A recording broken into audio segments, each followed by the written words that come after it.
passar a palavra ao senhor Maxiel, que é pedagogo e é coordenador da Rede Urbana de Ações Socioculturais, RUAS. Bem, bom dia a todos e todos. Obrigado, senador Sérgio Petecão e toda a comissão pelo convite de estar aqui. Sou Max Maciel, sou morador da cidade de Ceilândia, aqui no Distrito Federal, que é a segunda experiência de remoção de favela no Brasil. A gente surge em 1971. Além de pedagogo, eu tenho uma especialização na Universidade de Brasília em gestão de políticas públicas com foco específico em gênero e raça, onde o nosso trabalho foi justamente a mortalidade da juventude negra no Brasil. Vamos tentar fazer um parâmetro, porque quando a gente foi provocado a estar nessa comissão, dentro da perspectiva da descriminalização do cultivo da maconha para uso pessoal, e aí nós não estamos fazendo aqui peso, né, da medicinal ou da pessoal, mas do cultivo em si, a gente tem que fazer um debate especificamente no Brasil, sobretudo, que quando a gente fala de drogas, o peso desse debate de drogas ele tem um fator de cor e de CEP. Nós não debatemos droga sem discutir que no desenho do conjunto da cidade existem territórios totalmente liberados.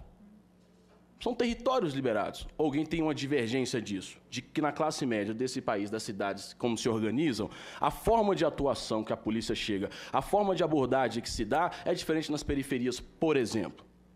Quando a gente debate o uso de drogas no desenho da cidade, nós temos que dizer que essa maluquice ideológica que se criou de guerra às drogas só gerou mortalidade da juventude negra e encarceramento em massa.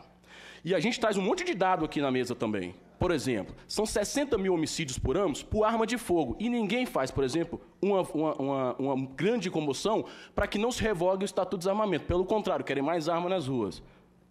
A gente faz um apanhado geral de discussão sobre o uso da maconha, mas não discute que nas nossas centralidades das delegacias, a grande ocorrência que chega é do uso abusivo do álcool. Desinteligência entre vizinhos, violência entre parentes, violência sexual contra a mulher, é algo que é livre. Alguém que está discutindo proibir o álcool, por exemplo, ou imagina a possibilidade de se discutir a proibição do álcool hoje. Não existe política pública para o que é ilegal. É óbvio que a saúde pública não vai dar conta de tratar, porque é ilegal. Ora, nós já encaminhamos milhares de usuários de crack ou usuários de outras drogas para o sistema de saúde, eles não são atendidos, ficam na fila, são marginalizados, porque no consciente ideológico das pessoas, ele é vagabundo, marginalizado e está ali por conta própria. E não se discute ainda que o debate sobre drogas tem um fator de desigualdade social. Não é a relação da droga e a pessoa, é a relação com a desigualdade social desse território. Por quê? Quando a gente debate uso de drogas nas periferias, a gente debate a seguinte perspectiva. O jovem se expõe a fazer o compra de um uso. Ele vai num local hostil. Ele corre o risco de ser violentado pelo próprio Estado, que é ainda a única política pública nesses territórios. E que deu ruim, gente. Não funcionou. Nós estamos querendo caminhar por um caminho, andar por uma via que um monte de país está voltando e falando, mano, não dá certo, não vai dar certo. Nós já investimos massivamente nesse processo, fortalecemos crimes organizados, fortalecemos... Ou alguém aqui acha que a gente fabrica cocaína nas periferias? As drogas nesse país pousam em fazenda de gente por aí. Voam em helicóptero que ninguém fala nada. A nossa droga... ela tem um peso tão maluco que a gente encarcera um jovem negro com 6 gramas e libera um com 130 quilos. Então, o debate sobre droga nesse país, ele não é um debate ideológico, ele não é um debate de vocação, de militância ou não. É um debate massivamente de cidadania. Liberar a descriminalização do uso da maconha para as pessoas é vida. É a pessoa, inclusive, fazer um uso de uma maconha bem melhor do que esse prensado que chega para a mão dessa molecada. Isso sim é droga. Com amônia, com urina, com um monte de outras coisas que não é propriamente a cannabis. A gente acompanha, por exemplo, no corredor do Colorado, que a pessoa que faz uso, inclusive, ela começa a discutir se a planta tem um nível ou não de THC ou de canabidiol que é próprio para ela. Então, ou seja, ela tem uma semente específica que ela pode fazer o uso. Agora, como é que a gente debate isso na ilegalidade? Sabe como é que a gente debate isso na ilegalidade? a gente sai de 2006 com 200 e poucos mil presos para 500 e poucos mil presos no sistema penitenciário. E não vai resolver. Rodolfo, não vai resolver. A gente visitou vários presídios no país e sabe qual é o resultado do encarceramento em massa nesse país? Pedrinhas no Maranhão. É Bangu no Rio de Janeiro. É você, inclusive, ver o sistema penitenciário tendo que ministrar droga para manter a cadeia sob controle. Mas isso não é, obviamente, explicitado nos anais. Ou alguém acha que uma cadeia sem droga vive tranquilo, você manter um cara trancafiado 24 horas, com 2 horas de banho de sol, ele vai ficar mentalmente equilibrado num espaço daquele. É óbvio que são ministradas drogas. É só visitar os presídios que você vai ver. Agora, planta-se maconha no presídio? Então, esse processo que nós caminhamos é um processo que não deu certo. E nós, das periferias, temos enxergado que toda essa lógica de proibição gera para nós violência. Não gera educação. Ora, acabou de sair outro dado, um relatório do próprio Ministério da Saúde dizendo que o Brasil reduziu o consumo de tabaco sem dar um único tiro. Sabe por quê? Educação. Eu não sei, viu, senador Petecão, eu tenho só 34 anos, mas eu fico imaginando, sei lá, 20 anos atrás, era passível de alguém fumar dentro desse plenário, por exemplo. Porque era um contexto socialmente assim, aceito no imaginário, né? Hoje em dia, você vai, inclusive, para alguns cantos, as pessoas pedem licença. Cara, vou sair ali para fumar e volto rapidinho.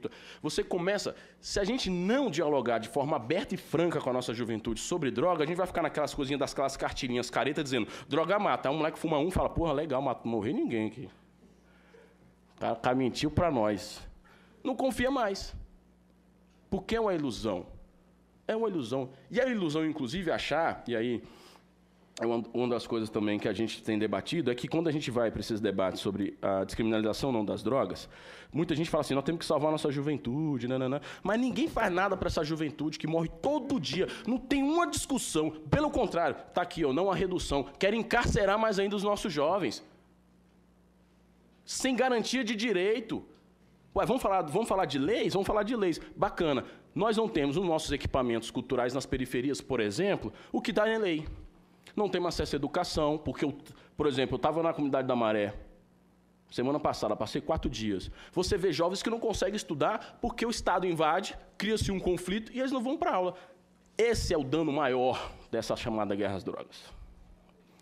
Infelizmente, quem está mais próximo, dialoga. Alguém acha que o crime fica fazendo... Porque às vezes chega isso para a gente. Marcos, mas o crime fica recrutando o jovem. Quando alguém fala isso para mim, eu fico imaginando que tem uma fila de jovens, alguém falando assim, seu currículo, por favor.